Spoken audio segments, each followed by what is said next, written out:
Oke, standby, kamera ready, sound ready, 3, 2, 1, action. Assalamualaikum warahmatullahi wabarakatuh. Salam sejahtera bagi kita semua. Om Swastiastu, Namo Buddhaya, salam kebajikan. Perkenalkan, saya Eka Trihandini, perwakilan dari kelompok 2 yang akan memandu jalannya sesi presentasi poster pada hari ini. Nah, pada kesempatan kali ini kita akan menyimak pemaparan poster dari kelompok 2 dengan tema gen dan penyakit jantung. Topik ini akan membahas bagaimana keterkaitan antara faktor genetik dengan penyakit jantung, serta bagaimana peran gen mempengaruhi resiko dan perkembangan penyakit ini. Baik, tanpa berlama-lama lagi, untuk pembahasan selanjutnya, mari kita simak. Perkenalkan, nama saya Lestana Rindung. Di sini saya akan menjelaskan pengertian apa itu penyakit jantung. Penyakit jantung adalah kondisi di mana fungsi jantung terganggu, sehingga tidak dapat memompa darah ke seluruh tubuh secara efektif. Kondisi ini terjadi karena beberapa faktor. Yang pertama adalah penyakit jantung koroner, yang kedua adalah gagal jantung, yang ketiga adalah aritma atau penyakit jantung bawaan. Yang paling umum adalah penyakit jantung koroner yang disebabkan oleh penyempitan atau penyumbatan arteri koroner akibat penumpukan plak atau arteriosklerosis. Perkenalkan, nama saya Uswati Firman dengan NIM A1D1222037. Nah, di sini saya akan menjelaskan tentang penyebab dan faktor risiko penyakit jantung. Penyakit jantung disebabkan oleh kombinasi beberapa faktor, yaitu faktor genetik, faktor gaya hidup, lingkungan, dan nutrisi. Yang pertama itu faktor genetik. Jika ada riwayat keluarga dengan penyakit jantung, maka risiko seseorang juga akan meningkat. Mutasi gen tertentu seperti APOE, LDLR, dan PCSK9 dapat mempengaruhi metabolisme lemak dan kadar kolesterol dalam darah. Yang kedua itu gaya hidup dan nutrisi. Yang pertama itu konsumsi tinggi lemak jenuh, kolesterol, gula, dan nutrium. Yang kedua itu kurangnya aktivitas fisik. Ketiga itu merokok serta konsumsi alkohol berlebih. Semuanya dapat meningkatkan risiko penyakit jantung.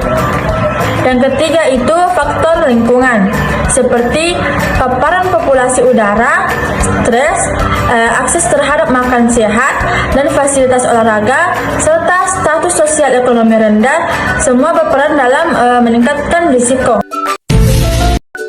Baik, selanjutnya ada gejala penyakit jantung. Yang pertama, nyeri dada, di mana kondisi saat dada terasa tidak nyaman karena terasa nyeri, sakit, sesak, bahkan seperti ada tekanan di dada. Yang kedua, sesak napas, yaitu kondisi sulit bernapas, terutama saat beraktivitas atau berbaring. Yang ketiga, detak jantung tidak teratur, di mana kondisi detak jantung terasa lebih cepat, tidak teratur, atau terasa seperti berdebar. Yang keempat, kelelahan ekstrim, di mana kondisi kelelahan yang tidak wajar, bahkan saat melakukan aktivitas ringan.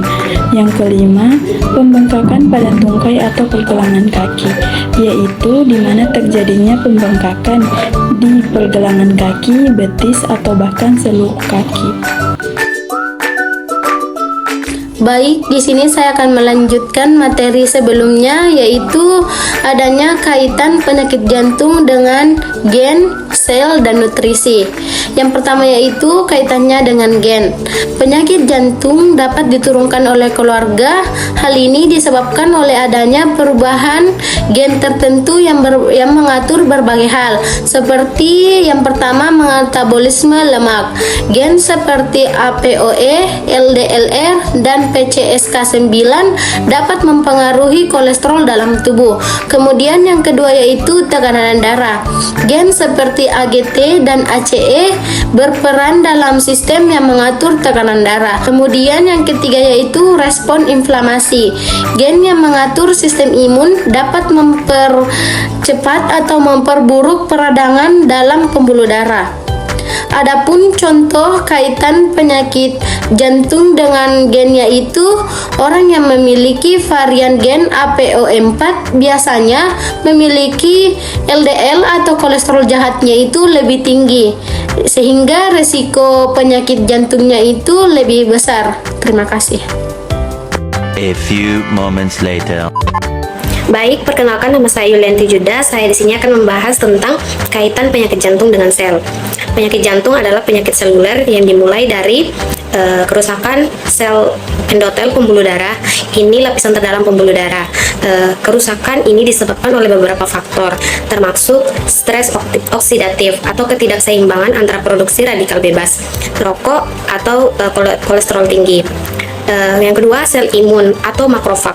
Ini berperan penting dalam homeostatis jantung dan juga dalam berbagai penyakit jantung, termasuk infark miokard dan gagal jantung. Mereka membantu menjaga kesehatan jantung dengan membuang sel mati, patogen, dan debris seluler, serta mengatur respon inflamasi.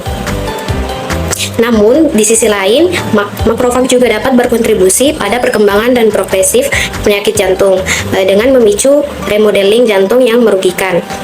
Sel imun ini atau makrofag menelan kolesterol hingga menjadi foam sel atau sel busa, hingga membentuk plak. Jika suplai darah terputus, maka sel jantung atau kardiomiosif mati. Maka ini akan menyebabkan gagal jantung. Berikutnya contoh kaitan langsung penyakit jantung, yang dimana asupan makanan yang tinggi lemak menyebabkan sel endotel rusak hingga terjadinya penumpukan LDL yang dimana LDL ini dimakan oleh mikrofag dan terbentuk plak sehingga aliran darah tersumbat dan jantung kekurangan oksigen hingga sel mati atau adanya kerusakan pada sel. Baik teman-teman, di sini saya akan menjelaskan tentang kaitan penyakit jantung dengan nutrisi. Nutrisi mempengaruhi ekspresi gen dan juga fungsi sel atau yang biasa disebut dengan nutrigenomik dan juga nutrigenetik. Nah, makanan bukan hanya sebagai sumber energi, tetapi sebagai pengatur gen dan juga pelindung sel. Dan makanan dapat mempengaruhi ekspresi gen dan juga kesehatan sel, di mana nutrisi yang buruk itu dapat mempercepat proses kerusakan pembuluh darah, sedangkan nutrisi yang baik itu dapat mencegah kerusakan pembuluh darah. Contohnya yang pertama itu lemak trans, garam, dan gula, yang dimana itu dapat mempercepat inflamasi dan juga tekanan darah. Kemudian yang kedua, omega 3, antioksidan, dan juga serat. Itu dapat melindungi sel endotel, menurunkan kolesterol, dan memperbaiki ekspresi gen. Kemudian yang ketiga itu antioksidan, yang mana di dalamnya ada vitamin C, vitamin E, dan polifenol. Itu dapat melindungi DNA dan sel dari stres oksidatif. Kemudian yang keempat yaitu serat, buah dan sayur, yang dimana dapat menurunkan kolesterol dan memperbaiki mikrobioma usus.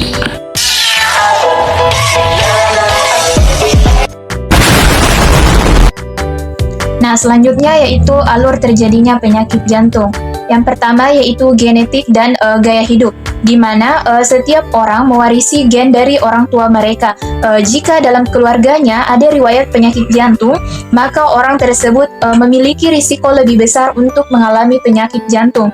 Namun, gen ini bukanlah satu-satunya penentu bahwa orang tersebut mengalami penyakit jantung.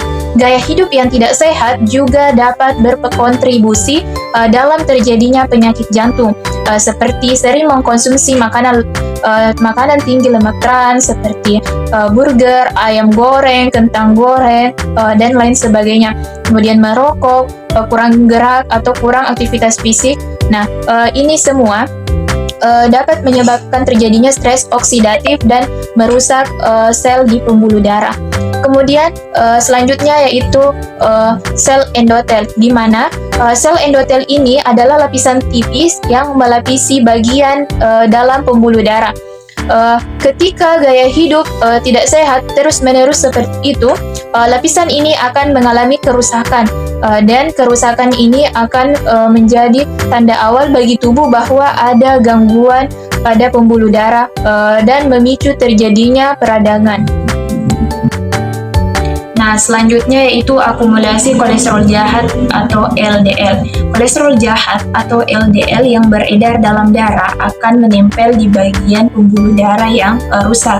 Nah, lama-kelamaan kolesterol ini akan menumpuk dan membentuk kerak seperti di dalam pipa air.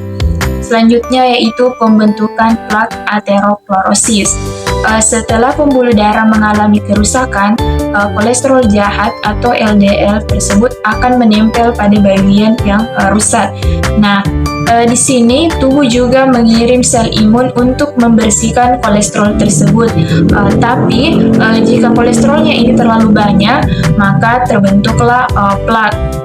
Nah, plak inilah yang disebut dengan aterosklerosis, yaitu kondisi ketika lemak dan kolesterol ini menumpuk di pembuluh darah, sehingga pembuluh darah ini menjadi sempit dan menjadi kaku yang menyebabkan aliran darah ke jantung ini menjadi terganggu.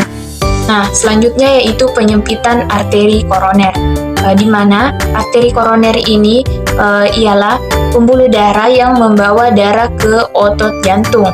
Nah, jika arteri ini menyempit akibat dari plak, maka pasokan oksigen dan nutrisi ke jantung ini menjadi berkurang. Akibatnya, fungsi jantung ini menjadi terganggu dan menyebabkan nyeri dada.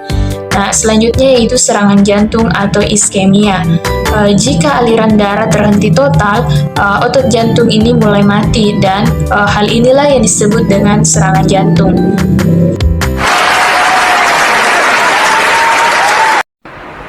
Nah teman-teman, itu tadi hasil pemaparan dari kelompok 2 yang sangat menarik tentang gen dan penyakit jantung. Dari pemaparan tadi, kita jadi tahu bahwa selain pola hidup, faktor genetik juga punya peran yang besar dalam meningkatkan risiko penyakit jantung. Nah, semoga materi yang kami sampaikan hari ini dapat bermanfaat untuk kita semua. Kurang dan lebihnya mohon dimaafkan. Wabillahi taufiq wal hidayah. Wassalamualaikum warahmatullahi wabarakatuh.